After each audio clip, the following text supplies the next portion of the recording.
Hari ini di jantung Las Vegas yang penuh gemerlap dan hiruk-pikuk, sejarah baru ditulis di atas kanvas oktagon UFC. Di tengah riuh penonton yang berdiri menahan napas, Ilia Topuria El Matador dari Spanyol menunaikan janjinya yang telah ia tanamkan dalam-dalam sejak awal, mengakhiri laga dengan cara paling meyakinkan. Dan lebih dari sekadar meyakinkan, ia melakukannya dengan cara brutal. Sebuah KO di ronde pertama yang tak hanya mematahkan impian Charles Oliveira untuk kembali menjadi raja, tetapi juga membungkam keraguan banyak pihak yang masih mempertanyakan kekuatan seorang petarung dengan tubuh yang lebih kecil. Begitu menakutkan, begitu sangar, begitu membahayakan bagi siapapun. Dan sekarang dunia telah mengenal siapa Ilia Topuria sebenarnya.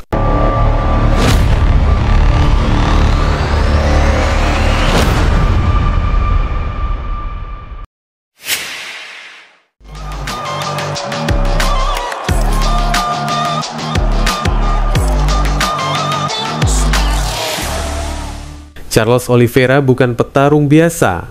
Ia adalah legenda dari Brasil, mantan juara dunia, dan pemegang rekor penyelesaian terbanyak dalam sejarah UFC. Dengan reputasi sebagai ahli gulat dan jiu-jitsu, Oliveira melangkah ke dalam oktagon UFC 317 malam itu dengan mata penuh keyakinan dan semangat membara. Ia tahu, lawannya bukan orang sembarangan, tapi ia juga tahu bahwa pengalaman dan teknik bisa menjadi pembeda. Dan Oliveira memang memulai dengan baik. Sejak bel pembuka dibunyikan, ia langsung mencoba memegang kendali. Sebuah tendangan kaki keras meluncur ke arah Topuria, menyentuh target dan mengguncang ritme sejenak. Tak berhenti di situ, Oliveira memadukan kombinasi pukulan dan gulat dengan tempo tinggi. Ia mempersingkat jarak, mencoba menjatuhkan Topuria, mengandalkan keunggulan teknik di bawah. Namun disinilah keunggulan teknis tak selalu sejalan dengan hasil akhir.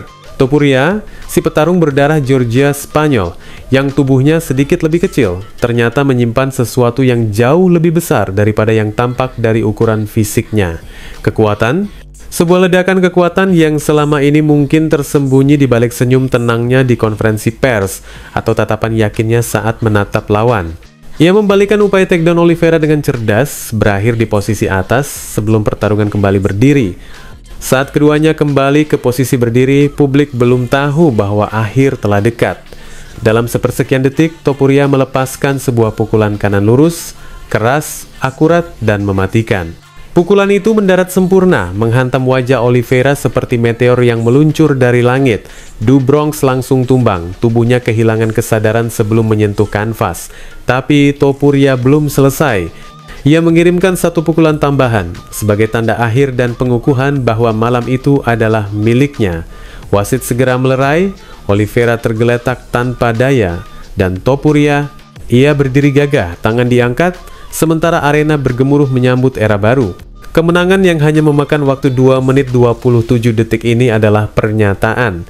Sebuah pengingat bahwa dalam dunia seni bela diri campuran, ukuran tubuh bukanlah segalanya. Meskipun Ilia Topuria berbadan lebih kecil dari banyak petarung di divisi ringan, bukan berarti kekuatannya pun kecil. Malam ini ia membuktikan bahwa kekuatan sejati bukan hanya soal massa otot atau tinggi badan, tetapi tentang presisi, keberanian, dan determinasi baja yang dibentuk dari kerja keras bertahun-tahun. Dengan KO mengerikan atas Charles Oliveira, Topuria tak hanya meraih kemenangan, ia mengukir warisan yang mungkin baru saja dimulai. Sang raja baru telah datang dan ia bukan hanya datang untuk bertahan, ia datang untuk menguasai. I already said it, I represent the new generation of the mixed martial arts.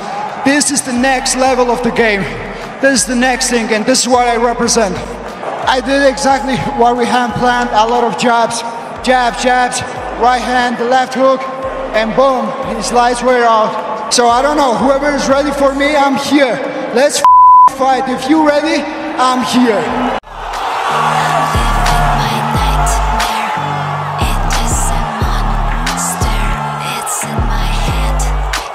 Di tengah sorak-sorai para penonton T-Mobile Arena yang masih bergemuruh menyambut kemenangan luar biasa Ilia Topuria atas Charles Oliveira, sebuah momen liar dan nyaris tak terduga pecah di dalam oktagon. Satu drama berakhir sebagai juara 2 divisi, tetapi drama lainnya langsung menyusul. Saat Topuria berdiri gagah sebagai pemilik tahta baru divisi ringan UFC, dari antara bayangan tribun muncul sosok yang sudah lama menyimpan bara dendam, Paddy the Baddy Pimblett. Dengan langkah berani, bahkan cenderung sembrono, Pimblet menaiki oktagon tanpa undangan. Ia bukan bagian dari laga malam itu, tapi jelas ia membawa sesuatu, niat untuk memancing. Entah didorong oleh egonya sebagai salah satu nama paling vokal di UFC, atau dendam personal yang telah lama mendidih, Pimblet mendekati Topuria dengan tatapan membara dan mulut yang tak berhenti bergerak. Provokasi demi provokasi dilontarkan, kata-kata yang tak terdengar oleh penonton tapi jelas terbaca lewat bahasa tubuh. Ini bukan kunjungan selamat datang, ini adalah deklarasi perang. Dan Topuria, sang El Matador, yang baru saja menjatuhkan mantan juara dunia dengan satu pukulan, bukan tipe yang akan dia menghadapi pelecehan. Ia bukan petarung yang menghindari konflik, terutama jika itu datang dari seorang pria yang dulu pernah berseteru dengannya dalam konferensi pers. Ingatan tentang pertikaian hotel di London, tentang hand sanitizer yang dilontarkan, dan rasa tidak hormat yang tak pernah benar-benar hilang. Maka tak butuh waktu lama. Dengan tatapan dingin dan penuh amarah, Topuria melangkah maju. Tangannya yang baru saja mencetak sejarah, kini mendorong dada Pimblet dengan keras. Penonton terkejut. Petugas keamanan buru-buru masuk ke oktagon untuk mencegah situasi berubah menjadi kekacauan penuh. Tapi semua sudah terjadi. Momen itu terekam jelas dan dunia pun tahu. Perseteruan lama antara Topuria dan Pimblet kini resmi kembali menyala.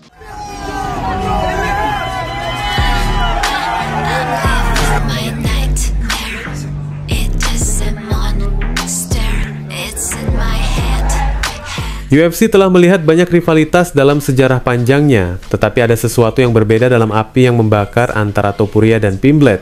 Ini bukan sekadar soal gelar atau peringkat. Ini tentang ego, dendam, dan dua dunia yang bertabrakan. Topuria, si teknisi tak kenal takut dari Spanyol, mewakili disiplin, kekuatan, dan ketenangan. Pimblet, si bintang flamboyan dari Liverpool, adalah energi mentah yang suka berbicara lebih dulu dan bertarung kemudian. Apapun yang terjadi malam itu di oktagon bukan hanya soal dorongan fisik. Itu adalah awal dari sesuatu yang jauh lebih besar. UFC bisa saja baru saja menemukan pertarungan blockbuster berikutnya. Dan jika keduanya akhirnya dikunci dalam satu oktagon dengan pintu yang ditutup rapat, dunia akan menyaksikan lebih dari sekadar pertarungan. Ini akan menjadi pelurusan sejarah. Wassalamualaikum warahmatullahi wabarakatuh.